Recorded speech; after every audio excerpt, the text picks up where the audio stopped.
ഏതൊരു കായിക താരത്തിൻ്റെയും ഏറ്റവും വലിയ ആഗ്രഹം ഒളിമ്പിക്സിൽ പങ്കെടുക്കുക എന്നാണ്.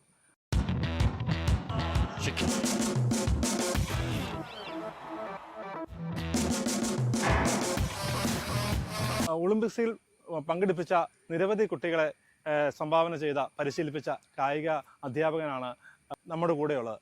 മറ്റാരുമല്ല, പാലയുടെ സ്വന്തം തങ്കച്ചൻ സാറാണ്. അൽഫോൻസ കോളേജിൽ ഏതാണ്ട് 28 വർഷക്കാലം ഞാൻ അൽഫോൻസ കോളേജിലെ ഒരു കായിക അധ്യാപകനായിട്ടും ഒരു കോച്ചായിട്ടും ഒക്കെ സേവനം അനുഷ്ഠിച്ചിരുന്നു.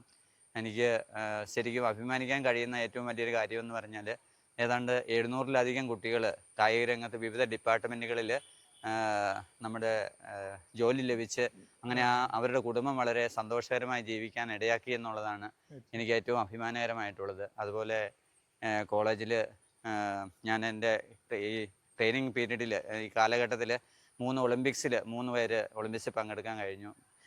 പ്രീജ ശ്രീധരൻ ഇന്ത്യയുടെ ഏറ്റവും മികച്ച ലോങ് ഡിസ്റ്റൻസ് ഓട്ടക്കാരത്തി ഏതാണ്ട് 6-7 വർഷക്കാലം നമ്മുടെ പാല അൽഫോൻസ കോളേജിൽ ഉണ്ടായിരുന്നു. അതിനുശേഷം ഏഷ്യൻ ഗെയിംസ് ഗാൻജോങ് ഏഷ്യൻ ഗെയിംസിൽ 5000 മീറ്ററിൽ സിൽവറും 10000 മീറ്ററിൽ ഗോൾഡും നേടി ഇന്ത്യയിലെ തന്നെ അതുപോലെ ഏഷ്യയിലെ തന്നെ ഏറ്റവും നല്ലൊരു അത്ലറ്റായി മാറി. അതുപോലെ 400 മീറ്റർ റിലേയിൽ സിനി ജോസ് എന്ന് പറഞ്ഞ കുട്ടി നമ്മുടെ കോളേജിൽ പഠിക്കുമ്പോൾ തന്നെ ഒളിമ്പിക്സിൽ പങ്കെടുത്തു.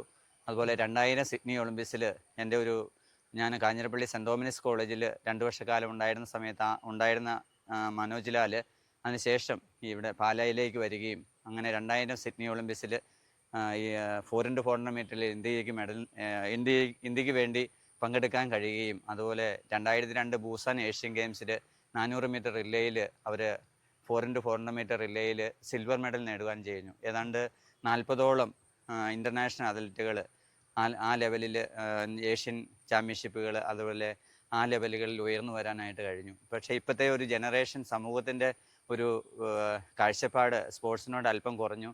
നമ്മുടെ കായിക രംഗത്ത് നമുക്കറിയാം ഇന്ന് ഏതാണ്ട് 9000-ലധികം സ്കൂളുകളാണ് ഗവൺമെൻറ് എയ്ഡഡ് സ്കൂളുകളായിട്ട് നമ്മുടെ സർക്കാരിലുള്ളത്. അതിൽ 1200 സ്കൂളുകളിൽ മാത്രമാണ് ഫിസിക്കൽ എഡ്യൂക്കേഷൻ ടീച്ചേഴ്സ് ഉള്ളത്. തീർച്ചയായിട്ടും നമുക്ക് ആ ചെറിയ കുട്ടികളെ ടാലൻറ്റഡായ കുട്ടികളെ നമുക്ക് സ്കൂൾ ലെവലിൽ നിന്ന് കണ്ടെത്താൻ കഴിയുന്ന ഒരു അവസ്ഥ നിലവിലില്ല എന്നുള്ളതാണ് നിർഭാഗ്യകരമായ അവസ്ഥ. അതിൻ്റെ ഒരു ഫലമായിട്ടാണ് നമ്മൾ ഈ കഴിഞ്ഞ കാലഘട്ടങ്ങൾ ഏതാണ്ട് 5-6 വർഷങ്ങൾക്കിടയിൽ നമ്മുടെ കേരളം കായിക രംഗത്ത് ഒത്തിരി പുറകോട്ട് പോകാനുള്ള ഒരു കാരണവും ഇതാണ്. നമ്മുടെ ഇൻഫ്രാസ്ട്രക്ചർ ഡെവലപ്മെൻറ്റ്സോ നമ്മുടെ കുട്ടികൾക്കുള്ള ജോലി സാധ്യതകളോ ഒക്കെ വളരെ കുറഞ്ഞൊരു കാര്യത്തിൽ പേരൻസ് ആ കുട്ടികളെ സ്പോർട്സിലേക്ക് വിടാനായിട്ട് വിസമ്മതിക്കുന്നു എന്നുള്ളൊരു യാഥാർത്ഥ്യം കൂടി ഇതിന് പിന്നീടുണ്ട്.